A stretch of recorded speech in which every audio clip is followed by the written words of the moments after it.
How you going, Australia and New Zealand? Phil Murphy here alongside Laurie, Horesh. This is the NFL Brekkie Show presented by the Next Gen Ford Everest. Conquer every day in the Next Gen Ford Everest. We have one regular season week remaining, plus one game. It starts a little bit past noon, Sydney, Melbourne time, and that is Bills Bengals on the short list of best Monday Night Football games we've had in the last 20 years. We'll get to that later on in the program. Laz, we have some rookies to highlight. We have our favorite moment of the week. We have the return of Champed, but it is the Christmas season that has just passed. Though we are shifting and considering perhaps another holiday in this season, this time of year.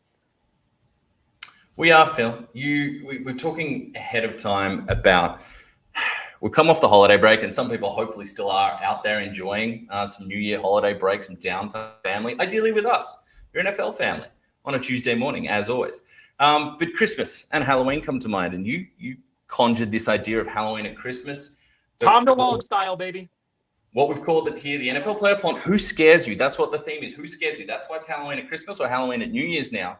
Who scares you in this playoff picture? And we're talking top to bottom here because, yeah, we saw some, you could call it statement victories. We also saw some, teams that we've dubbed contenders or heavyweight contenders have pedestrian performances.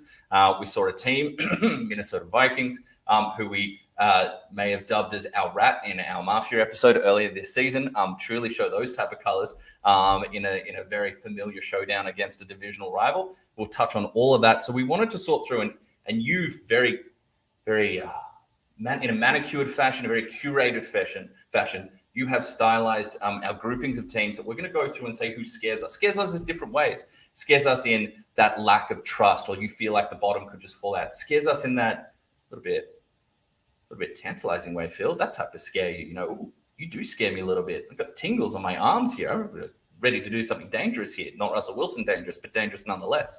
So we're going to work through all of that, but another dramatic week 17. I mean, last time we had our Christmas week off. Week 15, was it the best football week ever? Was it the best football week of the season? We got another stellar one in week 17. It's all heating up. But yeah, do you want to take us through what we've got with our categories? And as always, this is the people's show, and the comments are coming in already.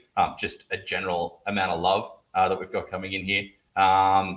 So do you want to take us through right off the bat into how we're going to break these things down and talk about, our fears, our deep insecurities about some of these teams, as well as some of the ones that have got us feeling just, a little bit holiday, a little fuzzy, in a kind of good way this time of year.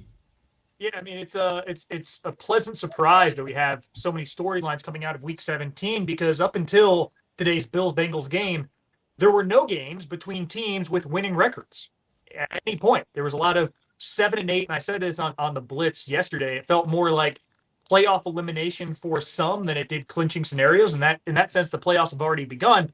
But as we broke this down into three tiers, we have your, again, who scares you most, your classic horror, your Freddy Krueger, your Jason, Friday the 13th, the ones that are clearly a cut above. And from a wagering standpoint, you and I are always keen for a punt. Please gamble responsibly. Those who have pro football championship odds shorter than 10-1. We have 5 of those teams. Then we have the sneaky spooky, maybe one of those cult classics or one of those movies that's, a foreign film or, lesser heralded one that's on a streaming service, but my gosh, that'll make you jump out of your chair. Listen, I'm not a horror aficionado. I actually hate scary movies. Fun fact about me. No.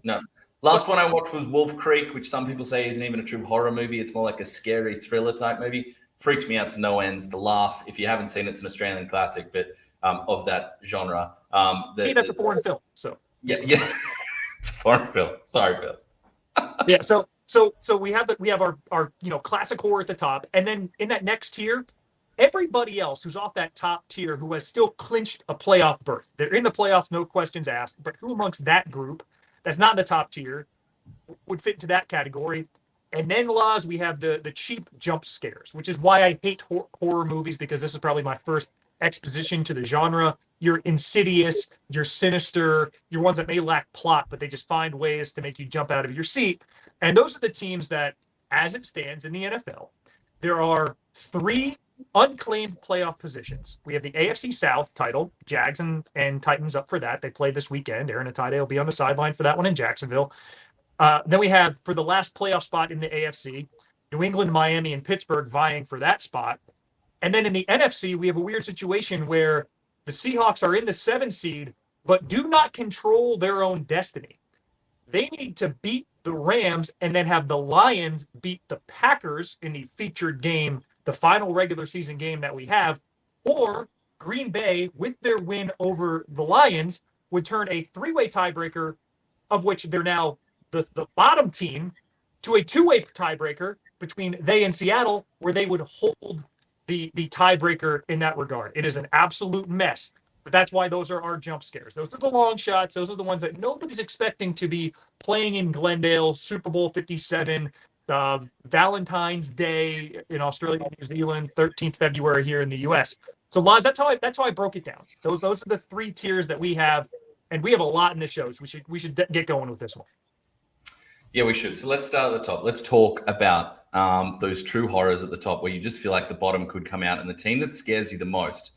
If I'm looking across those numbers, and again, talking about Kansas City Chiefs, Buffalo Bills, Cincinnati Bengals, Philadelphia Eagles, and the mighty flying San Francisco 49ers, the team that scares me the most, and it feels weird considering how dominant they are up front, but the San Francisco 49ers are the team that scares me the most there, because I think yesterday they got away with a victory against the Las Vegas Raiders, but the fear was put into those Niners because, no, this wasn't a Josh Jacobs game. As prolific as he's been this season, he, along with the other running backs in that Raiders backfield, were held to about 4 yards a carry. Not surprising against that nasty, nasty front. But we saw the exposure at the back end of that defense. Are they as no-name as the 49ers secondary? Is it as no-name as has been in recent years? No, they've added some talent there. There's veteran presence there. You think guys like Jimmy Ward that have been around and provide stability. But we saw the matchup potential there with what Devontae Adams did. They will come across other teams, the 49ers, in this NFC side of things. They will come across, no, not Devontae Adams, but tier 1, A1 prime receivers, whether that's a matchup with the likes of the Philadelphia Eagles, whether they find themselves up against a team like the Dallas Cowboys at some point, depending how this thing all shakes out. And who knows, as we said, the wild card is still an absolute miss. Perhaps not against a team like the Giants, but there will be true prime, absolute, undeniable, top-tier wide receivers, and the Raiders have put on tape how you can get after that secondary consistently, how you can focus in a talent that they simply cannot match up to, even if you do provide bracket coverage, whatever that is. And the 49ers are not the most, shall we say, scheme versatile defense. They have their rules. They play what they play, as talented as they are up front. So they're the team right now, and I want to keep this moving, that is just striking a bit of fear. They're used to striking fear into other teams. There's a record that was tweeted around, a stat that was shared around this season, that teams after playing the 49ers were 0-14 this season. The physical nature of that battle that you get against that team from the Bay is undeniable, especially on the defensive side of the ball. But we've been given a game plan late in the season. It's now on the 49ers to react, say, look, this is going to be out there. Teams are going to know. Teams are going to see what you can do if you do boast that signature talent at the receiver spot, how you can get after us, how we're going to rally. And for me, there's just a big weakness that has kind of hummed under the radar, and they've been able to get away with how dominant they are up front. But at this time of year, with some of those potential matchups that are coming down the pipeline in the NFC side of things, the Niners are the team that I'm scared of the most, and not in the good kind of way. Laz, I'll be quick with mine. Originally, I wanted to say the Chiefs because of their propensity to fall behind, but much like a Freddy Krueger or a Jason, they always seem to find a way to not just, resurrect themselves, but create another film in the franchise. Patrick Mahomes, when he's down double digits, he's won more than 70% of his games. Since 2019, when he became a full-time starter, only Aaron Rodgers has a higher win percentage, full stop, than Patrick Mahomes when he's down double digits. I mean, it is a remarkable recovery rate, and we saw it, bite them in the other way. But the team I'm going with here is the Buffalo Bills. And it's not the how good is your good question. It's what's your floor. And we've seen 5 times this season already Josh Allen throw multiple picks in a game. You got away with it against the Bears. You got away with it in week 1 against the Rams, but now we see who the Rams are and what they were. You got away with it against Green Bay in October, but that's not the Green Bay that we've seen in recent weeks, a playoff-bound team and perhaps a team that, once we get to the jump scares, could make a run. You didn't get away with it against the Vikings. You didn't get away with it against the Jets. And those are the caliber of teams or above that. Now, the Jets are now eliminated that you're going to be seeing from here on out. Can Josh Allen today, not so much next week, but that could have a very significant impact in the 1 seed. But then for likely 3 successive games after that, have not the double digit or the double INT games. I don't know if I have that confidence. That's why it scares me. This team has been turnover prone this year. And while their ceiling may be higher than in years past, and I've gone on record on this show saying they're more capable of winning 1-score games, and I do believe that. If we're saying who scares you the most and whose floor freaks you out a little bit, I'm going to go with the Bills. And I think there's something with the Bills. We talk about kind of, at this point, we know how good your high is. As you said, it's not how high you are, how high your ceiling is. Ceiling is the roof. How high is the roof? Do you have a skylight? All that kind of stuff. We're starting to look at fatal flaws, Achilles heels, whatever you want to deem it. But in these dominant matchups between the best of the best, and even in a year of parity, there are teams that are truly rising to the top. It is those Achilles heels that we're looking for that could really be trapdoors for a team. And when you mentioned the Bills, I also think about that offensive line is a weakness. It is piecemeal. It is not as fortified as it has been again in previous campaigns. Part of the reason Josh Allen has gone into wild Josh Allen mode, high. That's a high ceiling mode when he starts creating and going into the chaos and embracing that side of him and unleashing the talent in his arm and his legs everywhere. His aggressive downfield mentality, but that also brings the low floor into play. And it's part of the reason we're seeing that. Perhaps part of the reason that we haven't seen as diverse a passing attack in terms of the 2, the 3, the 4 weapons being consistently producing for the Bills. So, yeah, I think that's a great shout. Okay, let's move down a tier. Our second tier, the sneaky spooky, the teams that have, we're less than 50-1, but no better than 10-1 odds. Teams that have clinched, that are in the mix, that give us those. For me, this is where we're starting to get into the tingles, Phil. The good scare, the thrilling first date. Ooh, this could be a little dangerous. This could get, it's summer, you're in your youth, you're feeling all sorts of wild things. And let's talk to me, unsurprisingly, about the Los Angeles Chargers. We know there's a heartthrob there that I fall for, and his name is Justin Herbert. And he's not alone, Austin Any Eckler. long-haired, sunshine-looking QB, man, you're on board. Trevor I got Lawrence, a type, man. Justin Herbert. I've got a type. I'm getting older in my age. I've got a type. So when it comes to the Chargers, the reason that I feel they're dangerous in a good kind of way here, sneaky spooky, is because this isn't week 1 and we're not looking their roster on paper in week 1. We're looking at where they're at going into week 18 and how that roster is looking on paper. That roster has got Joey Bosa back. That defense hasn't given up 20 points since early December, and they play like it. They're situationally very, very sound, very well coached on defense. Look, whatever you think of Brandon Staley when it comes to his fourth down decision making, how aggressive he is, how he leans into analytics. When it comes to schematics, what they do on defense is very impressive. I mentioned Joey Bosa's back. You're going to get Derwin James. You're going to get a player like him and his matchup ability, and that's what we're talking about, matchups in the playoffs. He's going to be able to be deployed in different ways. Haven't mentioned Khalil Mack's name, but the talent goes through that team, as well as some of the secondary members, Asante Samuel Jr. And then on offense, we've talked about Justin Herbert, and he's been called the social media quarterback, the Twitter quarterback. People who love analytics, they'll love him. But people who watch the tape, what are you seeing, man, other than the big arm? But and I get it, it's a slightly tired narrative. Oh, the talent around Justin Herbert. It's always injured, the offensive line, the receiving. We know Allen and Williams missed so much time. They didn't miss time in this game. They handled their business in week 17. Austin Eckler broke free, probably won a few fantasy championships for people that were still alive. Keenan Allen had a busy day. Mike Williams, no, he didn't go for 150 yards, but we saw the talent of Mike Williams with the one-handed special along the sideline. Not to mention you're getting, your tight ends involved, the Gerald Everetts of the world, the Chicken Palm, Donald Parham Jr. Now we're seeing balance because the cattle is healthy. The guys are there for Herbert to work with, and they're not looking as inconsistent and underwhelming as you might expect. So for me, yes, okay, I have my type.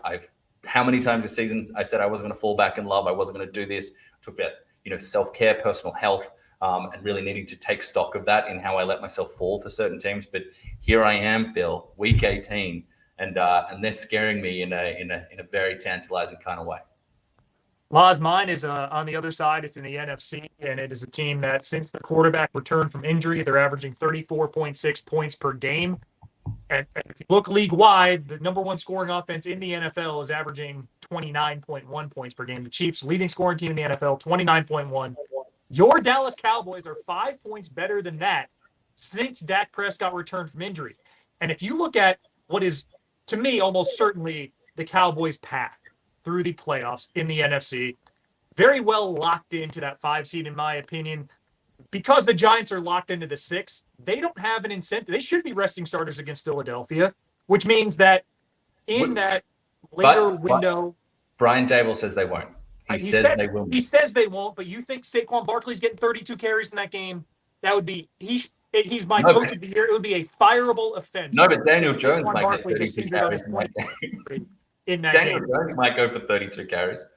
The Eagles absolutely, without question, should win that game. That should be the featured game on Sunday night. The NFL got it wrong by putting Detroit and Green Bay in there because it's very likely that Detroit will have nothing for which to play, makes Green Bay then have an opportunity. It just changes the entire narrative of that game. That should have been a simultaneous kick against Seattle. The upside of that game, though, the Lions are playing for something. The upside is sidetracked. It's almost certainly going to be Dallas and Tampa. And the crazy thing is that could be ESPN's featured Monday night game for the wild card round from Tampa, perhaps Tom Brady's final NFL game, regular or postseason. The Cowboys should beat the Bucs on the road. They would then get whoever has the bye. That should be the Eagles. And man, the Eagles have one big old glaring weakness. It's their ability to defend the middle of the field. And CeeDee Lamb lining up in the slot, I think, would feast against them, irrespective of Hurts under center. I know it's a stretch, but we're saying this sneaky, spooky second tier, the Cowboys are the team that I would circle right away and say, this team has a path to the NFC title game with perhaps Coach McCarthy's job on the line, certainly the horses, certainly the offense to keep pace with anybody. So at that point, I don't trust Minnesota. I don't trust the Giants. We've talked. They're the muscle. The Vikings are the rats. Tom Brady's 45. In that second tier of the NFC, it's Dallas. They stand alone as that sneaky, spooky squad. And amongst all that very insightful, well put together and passionate analysis, all that kept ringing through my head when you brought up the Bucs is the fact that you and me have the same amount of wins against Tom Brady as the Dallas Cowboys. And this wasn't to make me say, but it is 2023. And Tom it is Brady 2023. Is 45, and of course, Mike Evans. He was terrific. He was terrific in the fourth quarter against the Panthers. God bless him. But this is a team that could well be 8-9 in that game. We'll touch on some of these performances we saw in week 17, including Mike Evans. But of course, with the Cowboys ailing at the cornerback 2 spot, their likely week 1 opponents happen to wake up both their wide receivers. Chris Godwin's been more consistent this year. He goes for $120, and Mike Evans, well, we'll get into exactly the damage that Mike Evans did just a little bit later without giving things away. Okay, and now we drop down to our bottom tier here. Now we're these teams that are in the hunt. No one's clinched yet. The jump scares, as you mentioned, if you missed it before, we're talking Jacksonville, Tennessee, New England, Miami, Pittsburgh, Seattle, the Detroit Lions, and the mighty fighting Green Bay Packers. 8 teams for 3 spots. That's what we're deciding in week 18. And if you've got a team out of all these categories, whether it's the sneaky, spooky ones that we just talked about that make you feel a little dangerous in that middle tier, the top tier, 10 less than 10 or 1 to take the whole thing out that you're not feeling so good about, or this final one, the true underdogs that could go off. If you've got a team that you're feeling, this scared in a good, scared in a bad kind of way, fire it in. We see the viewers are here with us today on this sunny Tuesday morning in merry old Sydney. But for me, it's that last team that I mentioned there, Phil. It's the Green Bay Packers. And I'm not trying to just lean on past. It's not the past playoff heartbreak for a certain team from North Texas that makes me feel this way. And to be honest, it's not Aaron Rodgers that makes me feel this way. As you mentioned, a 45, 46-year-old quarterback just before with Tom Brady. Aaron Rodgers up there, one of the graybeards having their say in week 17.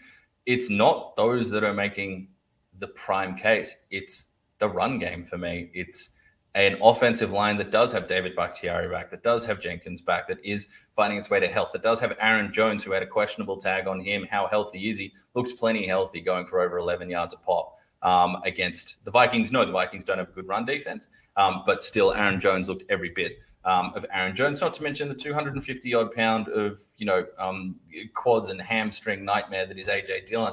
That side of the ball is what has me scared about the Green Bay Packers. They win, they get in, their destiny is in their own hands. But we're going to get to this point of year, and you look at some of the teams in the NFC East that do have question marks over their run defense. Talk about the Dallas Cowboys. We just saw what they did to the Minnesota Vikings. If this team is going to be healthy enough up front to get physical, and I'll say it, the Philadelphia Eagles, as talented as the past defense has been, and that's had its questions in recent weeks, their run defense has been middling of late.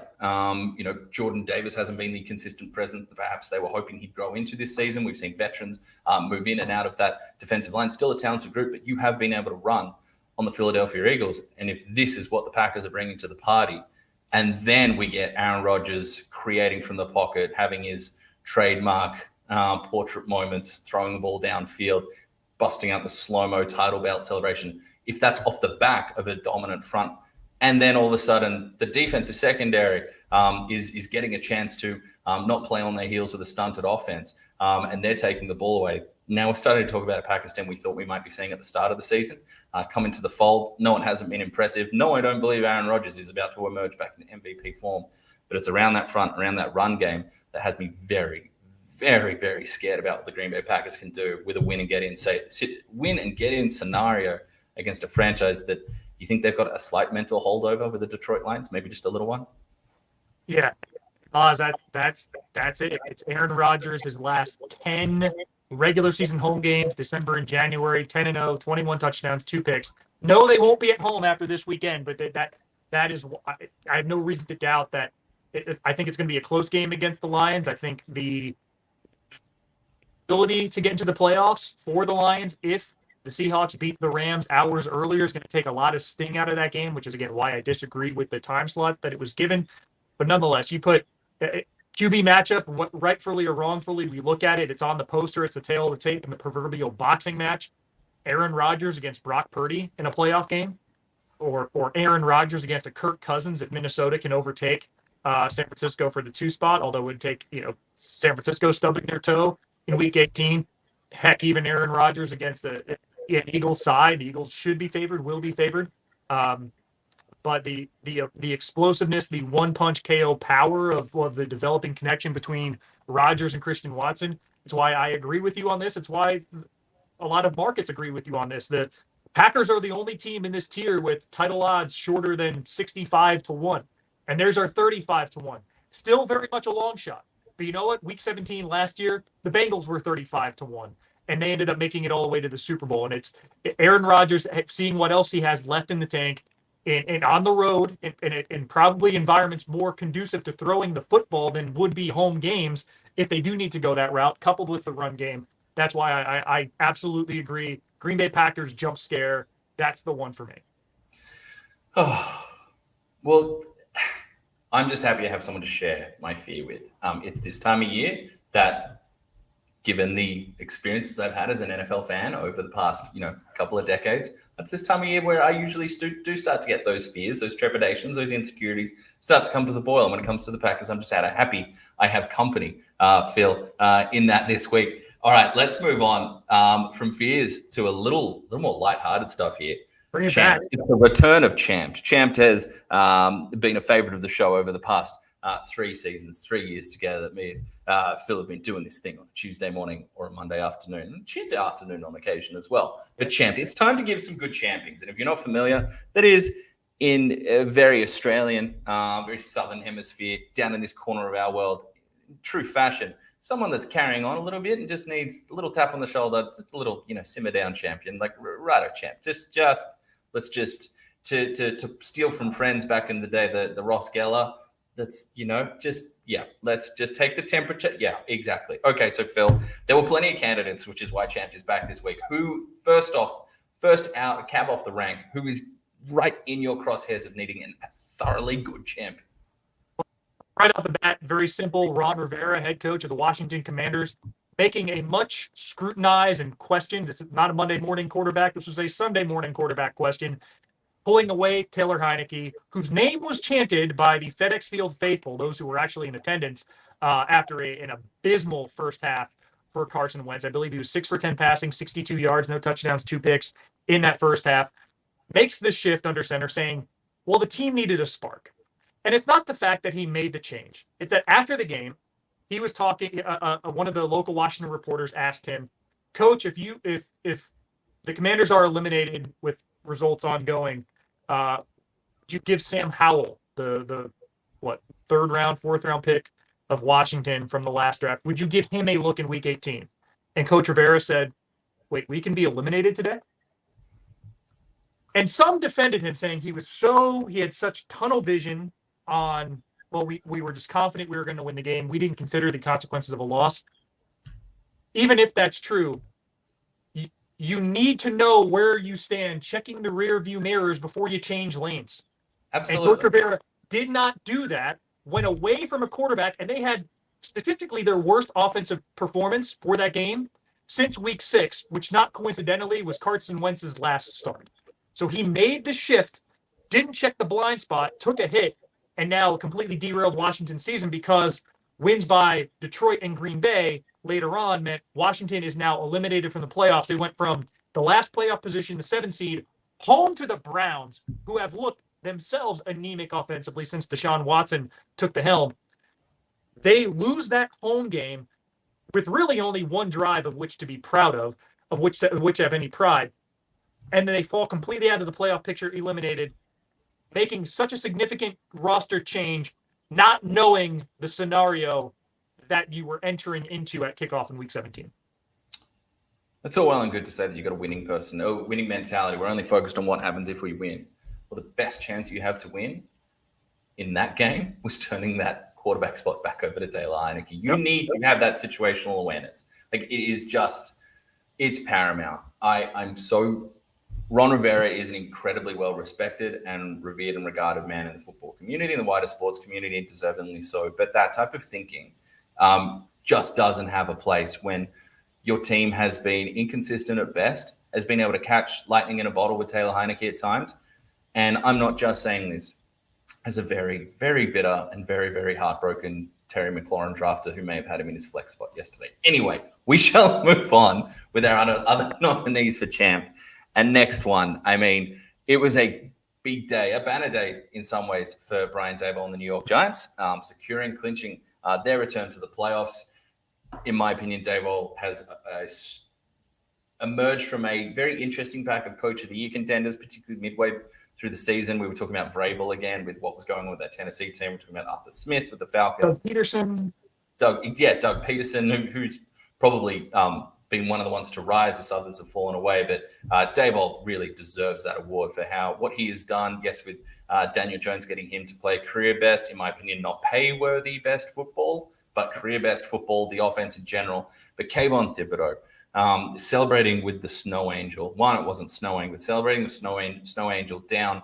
It was like 10 Snow Angels he did, jumping jacks type of movement. If you're not familiar with it, a lot of Australians aren't, given that it barely snows. Yeah, when there's snow on the ground, which is the frozen precipitation when it is below 0 Celsius, and all very foreign concepts to Australians. Very foreign concepts to Australians. Yeah, for those in Tasmania, maybe they can, or southern New Zealand, they can attest. When there's an accumulation of snow, you lay in the snow and you move your arms as such, and you make an angel type silhouette, and you also move your legs as well. Snow angels. Yes. So doing that next to a grounded and injured and very hurt Nick Foles, another pretty well-regarded character in the NFL community. And it's one thing to claim, oh, did he see him? Did he see he was down hurt? At about the 6th motion, Thibodeau looks over and takes a glance at Nick Foles as well, and can see he's down there, and still gets away a few more Snow Angel movements. This is just look, we praised him in recent weeks. Yeah. A worthy next gen award winner for his performance in prime time, a truly disruptive takeover of a game. He showed the hustle. He showed great football character. This was not a good moment of football character for a personality that belongs in prime time and absolutely belongs in the city of New York when they actually go into New York City. Obviously, they play in New Jersey, just reminding them. But this was personality gone wrong in this moment. You hope it's a moment of growth or a learning lesson, but this is a really, really rough look. And sadly for Giants fans, a great way or a significant way to take a bit of shine off what should have been a wholly positive experience for a fan base that a legacy franchise that has been mired in mediocrity since those couple of Eli Manning Super Bowl runs. Yeah, and Laz, even if we were to take the absolute plausible deniability and say even when he looked over, he didn't realize Foles was hurt, which is what he's claiming now and has apologized since. After leaving the field, and the cart was on the field, tending to Nick Foles, still down on the ground, to the fans, Thibodeau did I put him to sleep. And that, to me, is where any plausible deniability goes out the window. You had a moment of clarity. Yeah, you got a sack. Celebrate your sack, fine. You have this choreographed, grounded celebration, fine. It's extended. And even if you didn't realize the quarterback was injured, at that point, seconds have passed. And he's not just gloating. I mean, listen, it's a competitive game. It's a combat sport. It's a collision sport. High fives. Hey, man, great play, whatever. That's fine on the sideline. But to then further taunt after you clearly know the quarterback is hurt and you had a minute to get your bearings. That, to me, is where this goes on beyond any kind of plausible deniability. And it is really Jeff Saturday had some quotes today, very upset about it. He had every right to be. The Colts do as well. And I think Coach Brian Daboll, the reason the apology came, and albeit one that I think is a little disingenuous because Thibodeau said he didn't realize. He certainly realized with the second taunt that he was hurt. But I think the conversation was that this is not the character of the team that we want to deploy. And Kayvon, as a young player, it's something you absolutely must learn from, because this instance in a vacuum was utterly classless from somebody who is one of the bright young defensive stars in the league. Utterly classless. 2 out of 3 champ nominees in this week 17 edition. Phil, let's hop onto social media for our final one. Who's been tweeting mistakenly? Who's had to hit the delete button after really talk about not having the finger on the pulse there? Which NFL team stepped out of line, Phil? And they did hit the delete button in the interim, but it took long enough. At Atlanta Falcons on social media, after hitting a chip shot game-winning field goal in a home game, and all of that is relevant, they posted, quote, "This is how you make a game-winning field goal, or this is how you make game-winning field goals at Mercedes-Benz Stadium." And it's an allusion to not even 24 hours prior, there was a college football playoff game going on between Ohio State and Georgia. Ohio State's kicker missed a 51-yard attempt well wide. It was off the foot. You knew it was well wide. Launched a bunch of memes about balls, not even near the goalpost, hitting people in the stands and such. The kicker has, as sadly as happens often, has received death threats from Ohio State fans. And for a number of reasons, this really bothered me. One, if you watched the game at all, the kicker didn't lose Ohio State that game. Their defense, after they took an 11-point lead, I want to say it was, Georgia ran 6 plays for 149 yards and 2 touchdowns. Ohio State's defense was absolutely porous. A 51-yard kick is not an easy kick to make under any circumstances. But who are the Atlanta Falcons to criticize late-game heroics? A team that famously blew a 28-3 lead in Super Bowl 51. At that point, we had never seen a lead greater than 10 points be blown in a Super Bowl game. They were up 25 and lost. So get out of your glass house and understand that of all the franchises to not be making a clutch remark, let alone the circumstances behind the game. And then Laz, as you mentioned too, which for me was a tertiary point, it's not even like the win helped Atlanta. They were eliminated from the playoffs, and actually it's going to cost them costly draft position. So for those reasons in order, the internet is misfiring its blame at this poor kicker who missed a very difficult kick 51 yards away, and very aggressively doing so, which is unconscionable. And then the wrong franchise doing it, and then even the circumstances beyond it. And that's why they've since deleted the tweet.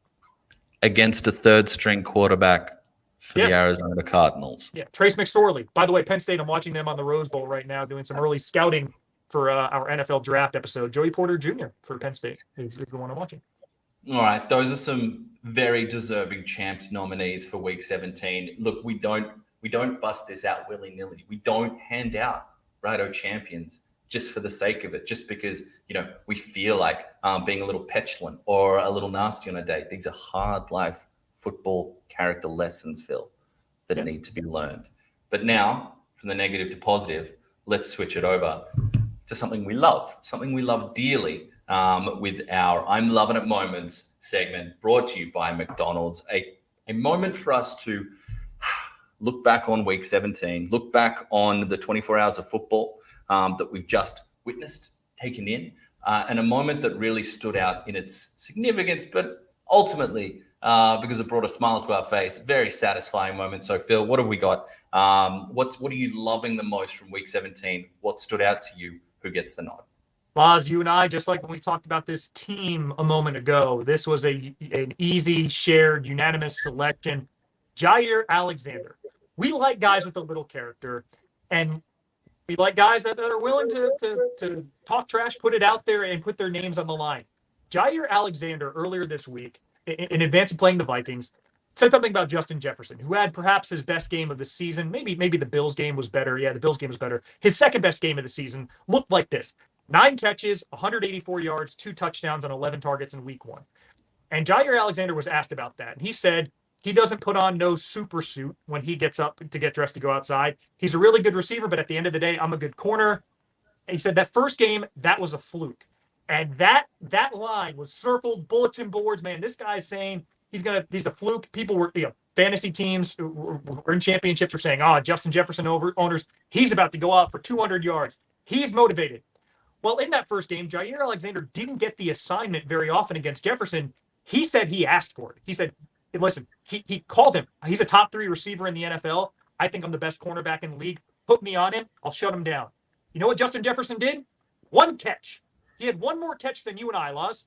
15 yards on 5 targets as the Packers trounced the Vikings and really opened up some eyes. Is this team gelling at the right time? And then Alexander, postgame, didn't go over the top and dunk on him, though he was wearing one of those big hats that have become quite popular. He did say hats off to him, which I thought was perfect with the hat on. He said, I was able to follow him. I was able to get on his side all game. He's still a top 3 receiver. He's still a great receiver, but I'm confident in myself. I said what I said, and I meant what I said. Hell yeah, Jaire Alexander. Macca's, I am loving that. That's why it was an easy pick for us. You cannot play cornerback in the NFL with low confidence. We have seen very talented young cornerbacks. We've seen very talented veteran cornerbacks fall out of the league because confidence is so key. You have to believe you have the route down pat. You have to believe you have the receivers tells, their signals, what the angles of their body, how their hips, how their toes are flexed at the point that the snap starts. Before you even start running, you have to have supreme confidence that you have that down to play at that tier. And that's exactly what Jaire Alexander showed. This has not been his best season in the NFL. He's had his moments. You mentioned what happened last time these two played, and there's been other receivers that have had moments against Jaire Alexander this season, more frequently than in previous campaigns. This was stellar. Not just him, but what we saw from the Green Bay secondary in general, the game plan they had for Justin Jefferson, the different ways they looked to bracket him, double him, take away certain parts of his route tree. There were moments where you could tell that the Vikings desperately wanted to get the ball to Justin Jefferson, and Jaire Alexander, it wasn't just finesse play. He rocked Justin Jefferson off the line of scrimmage a few times. He did everything to disrupt. And so deep is my appreciation of this performance that it is featuring in our I'm Loving It segment of the week. Despite the fact that I am a Justin Jefferson drafter, I did lose a heartbreaking fantasy championship game in huge part to Justin Jefferson, who has been stellar all season and deserves no commentary whatsoever from any fantasy players out there that he didn't have a big week. He has been phenomenal, but that is how impressive that was. That is how deserving of praise. And look, well, like we say, you and me, I promise I'm never going to bust out the gritty. I sincerely hope that Phil, you too, as a man of similar age to me, is also not going to bust out the gritty anytime soon. But Jaire Alexander on a key breakup over to Justin Jefferson's side of the field, busting out the gritty in front of the man that brought it to the NFL. The game. It's not as though he already accomplished That all is- this, and then he busted out the gritty. It was early. He had that confidence. That is, in a vacuum, whoever you go for, wherever your stakes were in that game, that is worthy of an applause. So full credit there, and full acknowledgement to the performance laid down by Jaire Alexander. Well, Oz, those guys are both established stars in the NFL. And you mentioned Jaire Alexander has his up and down moments this season, but he proved himself on a given game day able to shut down wide receiver one. We look toward the future with the next gen, brought to you by the Ford Everest. Conquer every day with the next gen Ford Everest. And we've heralded individual rookies or second-year players this year, and we threw some names about. But when we step back, and we have our annual draft show. Again, if you want to talk next gen, we're looking ahead. I'm not one to do our sales team's job, but there. But when we look at the draft class that was for the team that plays at Ford Field, the Detroit Lions, this quartet of Lion Cubs has exceeded expectation. That despite two of them missing significant time with injury. I mean, this Lions front, these young talent, and Aiden Hutchinson is going to get plenty of deserved praise here. He is the prime pick. He is the top 5 selection. He is that name. He has the pedigree. But the likes of James Houston out of Jackson State, 6th-round pick, 6'1", 240 pounds, not going to blow up any measurement chart. But the way these guys get after the ball, 5.5 sacks amongst the rookie defensive class. Josh Pascal, you want to talk about significant football character. That is absolutely something that followed him. And his power rushing ability, the way this tenacious young set of Lion Cubs got after Justin Jefferson. We've had our moment. Fully athletic. No shortage there, Justin Fields, of escapability and mobility. The way they hemmed him in the pocket, the way they run different ways, speed rushes, power rushes. We saw on James Houston, who had 3 sacks on the day, on his 3rd sack, he was dropping into coverage. He took away a crossing route. And then as Fields broke out to the left, he arrived with perfect timing, speed, control. Many defenders have made themselves look absolutely silly, turned themselves into GIFs, memes, whatever this season by flying in on Justin Fields, only to see him break some ankles and zoot up the field for a touchdown. Houston closed perfectly, brought him down, wrapped him up. Great technique. This is a team, and there's other, like Aleem McNeil, who's not a rookie this year, is another one of this next gen to come through, another one of these young Lion Cubs that on that defensive line that Dan Cable is going to have revved up and playing at a high motor, high energy, and good technique. That is a core. The Lions, look, they need some things to break right before they get into any win and get in scenario against the Packers, as we've talked about. This season was never about the playoffs or making a run at the Super Bowl. This season was about taking that step to be a 7, 8, 9 win team. Even a 6-win team would have been a step up, but getting into that bracket. They are sitting in that position now. Yes, there's the upside. There's the chance that they could be a Cinderella sweetheart story that makes it to the playoffs. But the way that core has stepped forward and what they present, because the offensive line is already there. They're already ready. They're already one of the best in the league. We can be talking about the next gen. Those significant talent that has risen on the defensive line. Now we're talking about a Detroit Lions team that is going to bruise you and is going to punish you up front on the defensive side and the offensive side, which is fantastically exciting. A big victory for the Lions.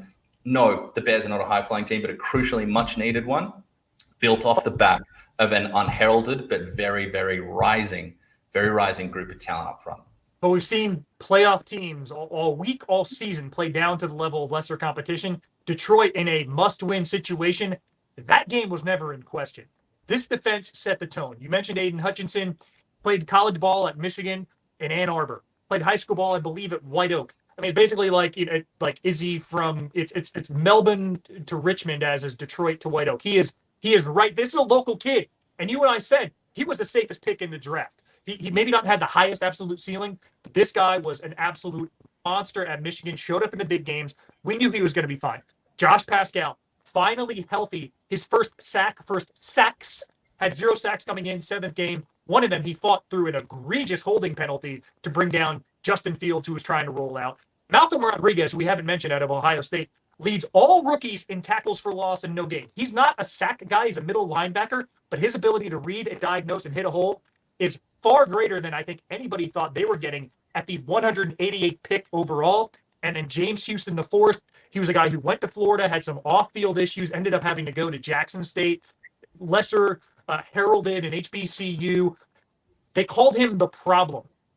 And the only question with him coming into the draft was size and maybe average instincts.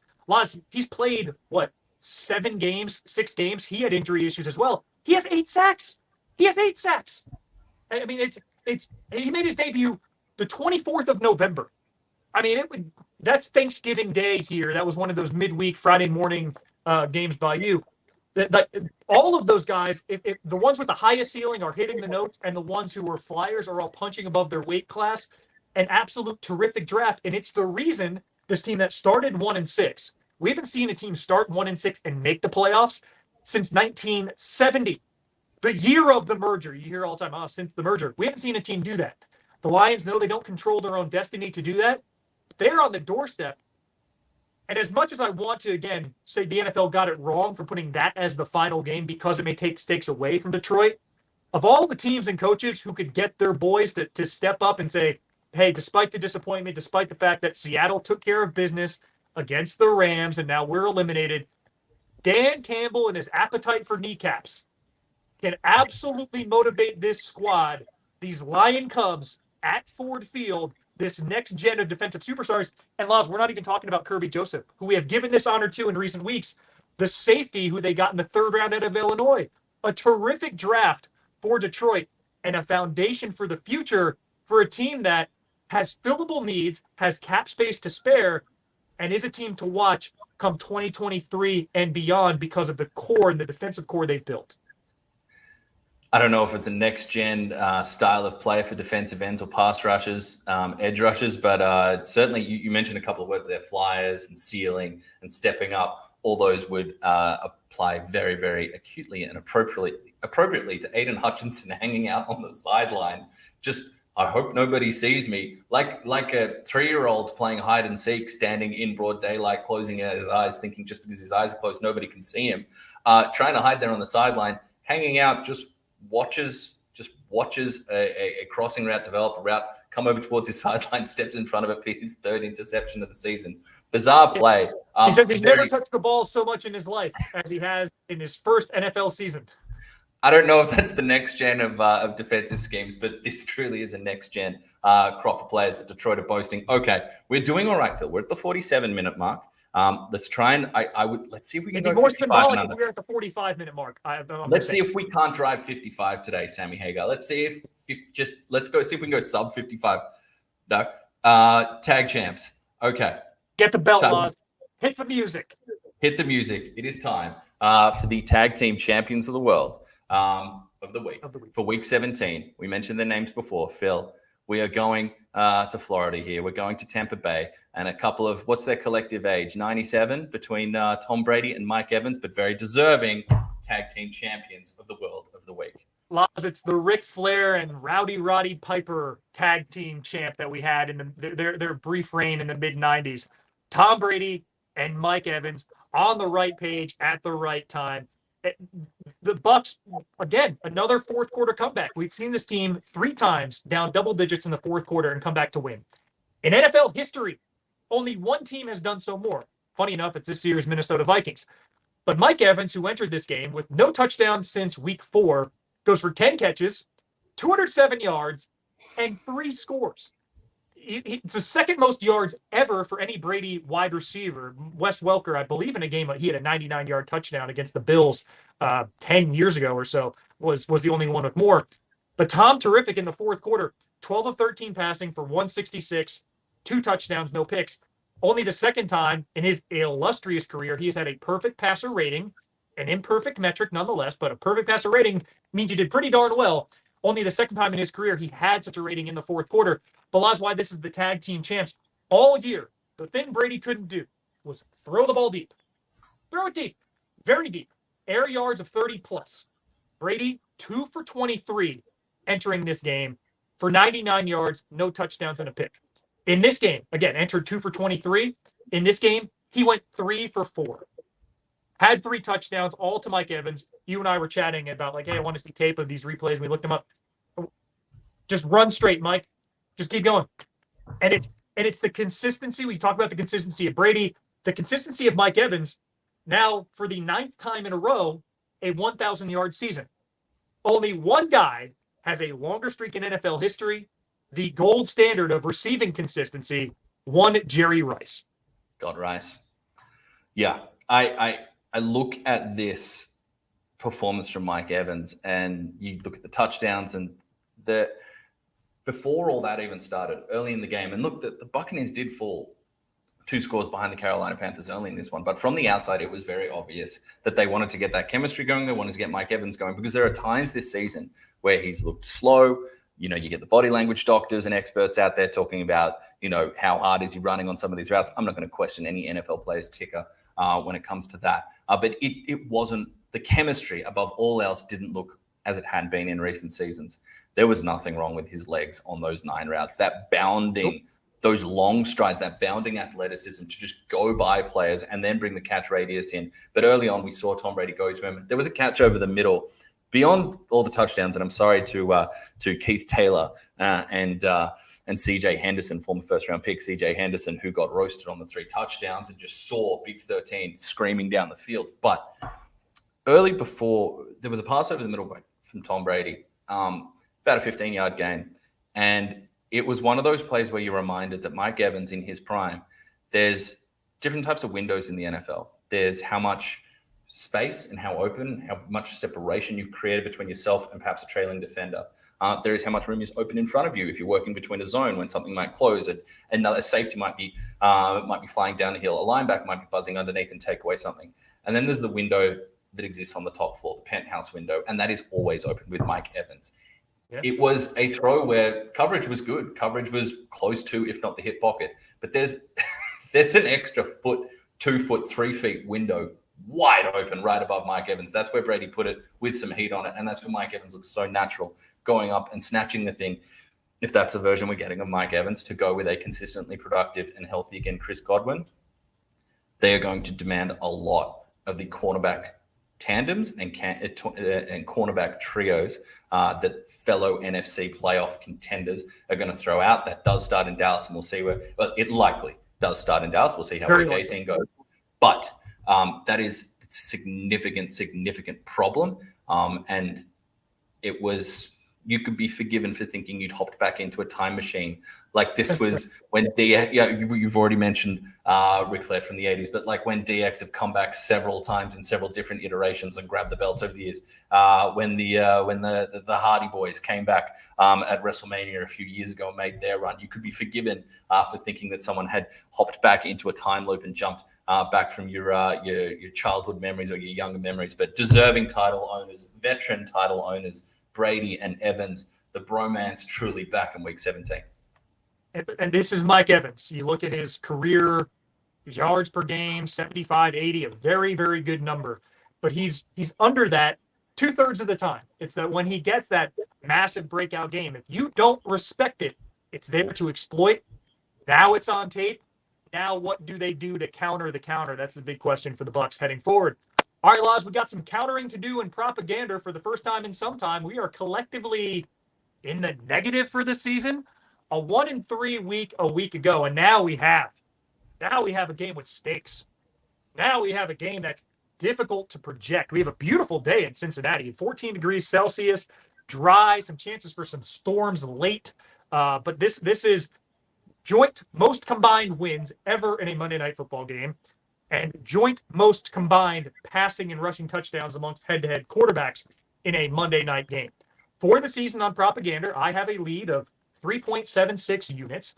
But again, we are slightly in the negative collectively, which is why we say don't bet what you want to win, wager what you're willing to lose. Please gamble responsibly. But because I had the slightly better week last week and that you missed both of your bets and I hit one of mine, I will lead off. And I'm going to go with Cincinnati to cover the first half spread of plus 1.5 at $1.80. Buffalo this season, first half against the number, they are 1-7 on the road. Cincinnati, meanwhile, has covered the first half number in 4 of their last 5 at home. If you are keen, I did put about a quarter of a unit on the money line for Cincinnati at $2.10. But since I do think it's very possible this is a 14-14, 17-17, 14-13 game at the half, I was tempted, but I stayed away from the extra 30 cents because I have the lead. So I'm Tiger Woods, putting it in the middle of the 18th green and just keen to get my birdie and my pars, and we're good to go. So $1.80 is my official pick. Cincinnati, first half against the number, getting a 1.5.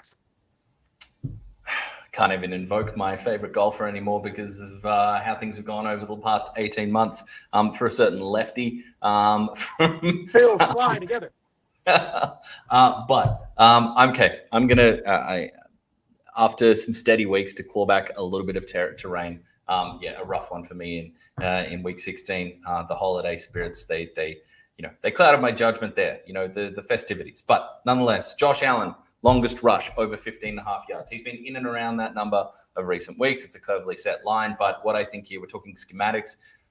When these match up, when you get the defensive understanding and game planning from Lou Anarumo from the Cincinnati Bengals, prone to do the drop 8 look against the likes of Patrick Mahomes. Do we see something similar against a quarterback in a similar tier in Josh Allen, who also has the ability to create second phase plays, also has the ability to create with his legs? So do we see the drop 8 look presented to Josh Allen, inviting him, if you've got that many players dropping off in coverage, inviting him to get out of the pocket and perhaps take some yardage and turn himself into that? I mean, I've heard the different animals being used to describe, and not to dehumanize, but to describe Josh Allen's athleticism, from moose to ostrich to emu to gazelle. The man has covered the range of the animal kingdom. But regardless, I think they'll be, in that scenario, they'll present the opportunities to break out and gain some yardage. Not to mention when the Bengals prone to just a little bit of situational blitzing there, also invites the potential for Josh Allen to tuck it and go, let's go get this with the leg. So I'm going over 15.5 yards rushing, over 15.5 yards for the longest scamper, the longest rush for one Josh Allen. At what market, Laws? What's it, $1.80? 182. 182. All right, don't blink. Laws, I was tempted to go with, again, it's improv. We come right back to it. I missed you. We didn't have a show last week. Halloween on Christmas, all of it. I was tempted to go with Joe Burrow over 38.5 pass attempts at $1.88. I did make that wager, but this is higher stakes than actual blueberries and lobsters and actual coins. I am going with something at plus odds. Gregory Rousseau to record a sack at $2.58. Why are you shaking your head? Do you doubt Gregory Rousseau? Personal, I was not a Gregory Rousseau fan in the draft. This is clearly a personal shot. This is not a personal shot, Laz. I remember you weren't a fan of his. But here's my rationale. Lyle Collins is out. Yep. The Cincinnati offensive line had been pretty stable. But you look, they've given up 42 sacks on the year. They're 11-4. In their 11 wins, they've given up 22 sacks. In their 4 losses, they've given up 20 sacks, 5 sacks per game in those losses, even though I'm taking Cincinnati on the first half money line. I am a Buffalo lean late. And Gregory Rousseau has not gone any 3-game stretch without a sack. He's been sackless in his last 2. So at plus the odds, $2.58 for G-Reg to go get a sack. I like him there at plus odds, $2.58. Okay, we're at 58 minutes and 15 seconds here. We're going to get this done under 60 minutes. So for mine, look, this may be a familiar market to some that have seen Super Bowl specials before. I think Josh Allen will have his productive moments in this game, but I think that the defensive coaching, the defensive discipline, the all-around kind of consistent talent across the board from the Bengals can cause some frustration moments. I think we see a frustration moment or a wild moment for Josh Allen. You called this one before. I didn't even get to the show before you predicted what I was going to call. Jesse Bates recorded interception at $5.20. This is a familiar market for me. This is how I made my bread earlier in the season before. It all got flushed away. As we hit the 59-minute mark, and I give you 60 seconds to wrap this whole thing up, $5.20, Jesse Bates recording interception and bring me back into the lead. Plus, you know what? If I've hit both of mine and we're late on and you haven't hit yours, I will cheer for a Jesse Bates interception because he's a veteran of the NFL Blitz show at Super Bowl in Miami, and he was a terrific guest and a very nice guy before and after the show. I'm a fan of Jesse Bates as a player and as a person in the limited amount in which I know him. So assuming I hit both of mine, assuming that, I will cheer for yours because my $3.76 affords me that luxury. Well, we got to get out of here, Laz. Only have 28 seconds to go. Thank you for joining us for this edition of the NFL Brekkie Show, presented by the Next Gen Ford Everest. Conquer every day with the Next Gen Ford Everest. Kickoff is a quarter afternoon, Sydney and Melbourne time. The best Monday night game of the year, probably the best we've had in the last 5 years. Bills, Bengals, Aaron Atade on the sidelines. He's Laurie Horesh. I am Phil Murphy. Thank you for joining us. We will see you next week.